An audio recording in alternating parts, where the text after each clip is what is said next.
struggle in some of the man coverage Saturday. So how did it feel to grab that interception there at the end, read Schrader's eyes, and kind of get a little, vindication for the day?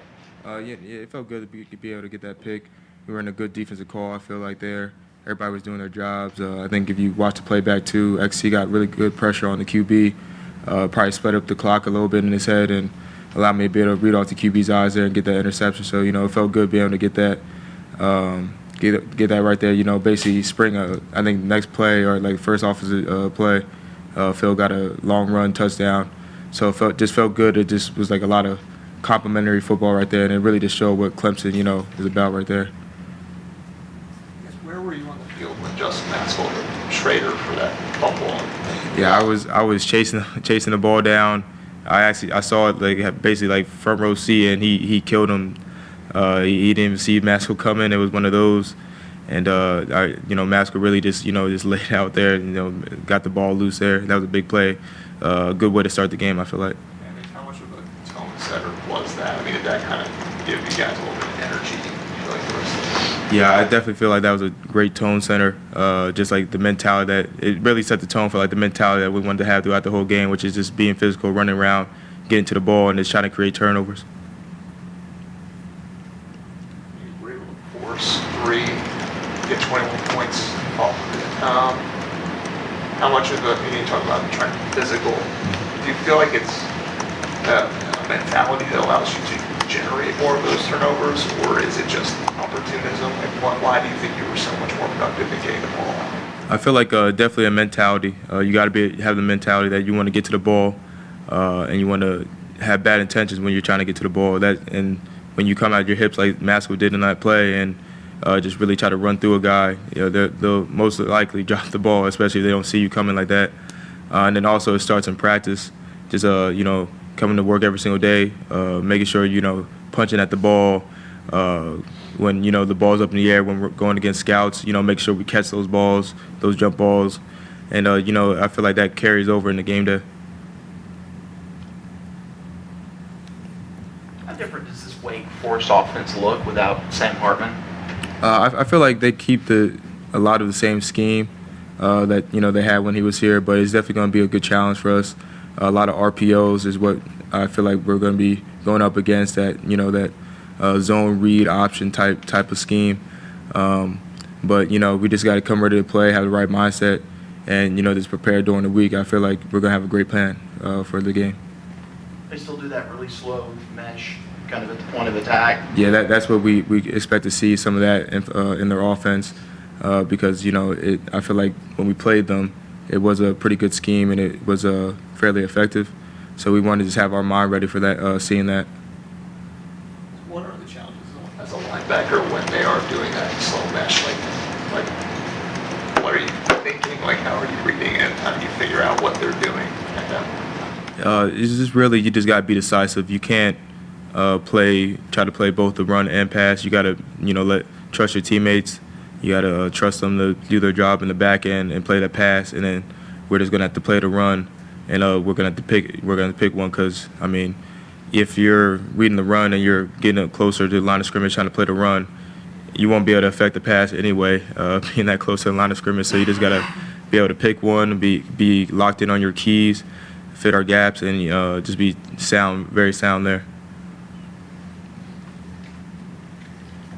You led the team in tackles for loss last year, and right now TJ Parker has 7.5 tackles for loss. Why is he such a productive player behind the line of scrimmage? Man, he's just a guy that wrecks havoc. He does his job.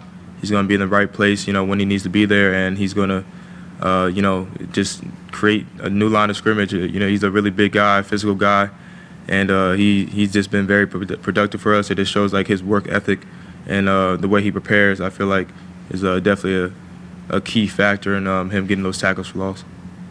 How does he prepare? What would you say he does that's different? I'd probably say, in the film room, watching film, sometimes young guys will come in, they just don't know how key that part of the game is. He's always watching film, and then the way he practices as well. You may not see from young guys, running to the ball, trying to be as technically sound as possible like he's playing an actual game, but in practice, and I see that when I'm out there practicing with him.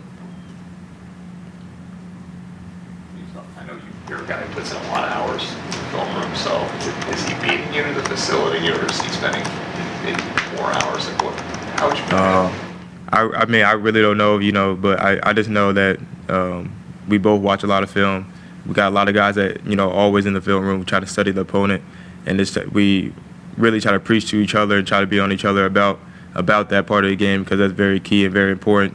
So we know what to expect, and when we're out there, everybody knows like what out of formations what the team wants to run, and we can just communicate back and forth when we see each other, and we immediately know what to look for out of different formations. Any questions for Jeremiah from Zoom? Anybody else in the room? Oh, go ahead. Yes, hey, Jeremiah. Hello. Hey, Jeremiah. This is Pete Yakabelli from the AP in South Carolina.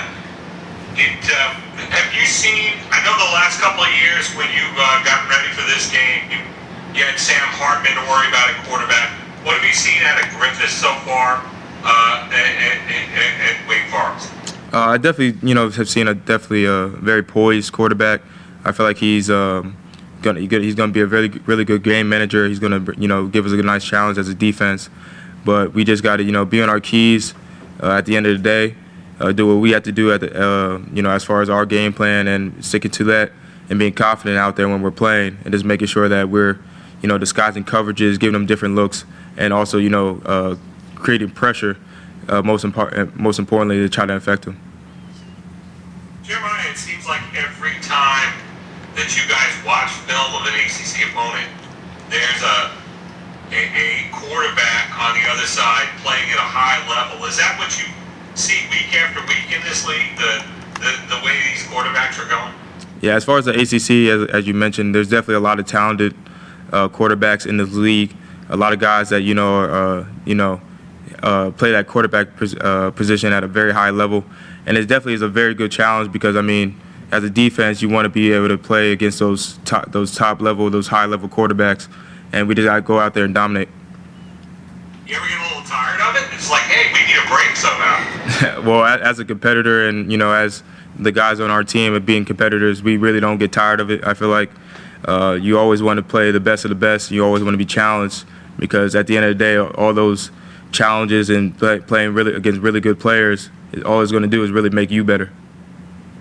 Thank you, Jim. Thank you. Just how important do you think that Syracuse win was? Just obviously after the 2-2 start, to have that momentum, good feeling. I mean, how much do you think that changed things for you guys? I thought it was very good to get that win after a tough game, overtime loss. Definitely got us back to like where we need to be as far as the season. And it just shows like the type of mentality and the type of mindset that we had throughout the week, as far as trying to flush it, learn from our mistakes, obviously, but flush it and then move on to the next game and get prepared. Anyone else for Jeremiah? All right, thank you, Trotter. All right, thank you.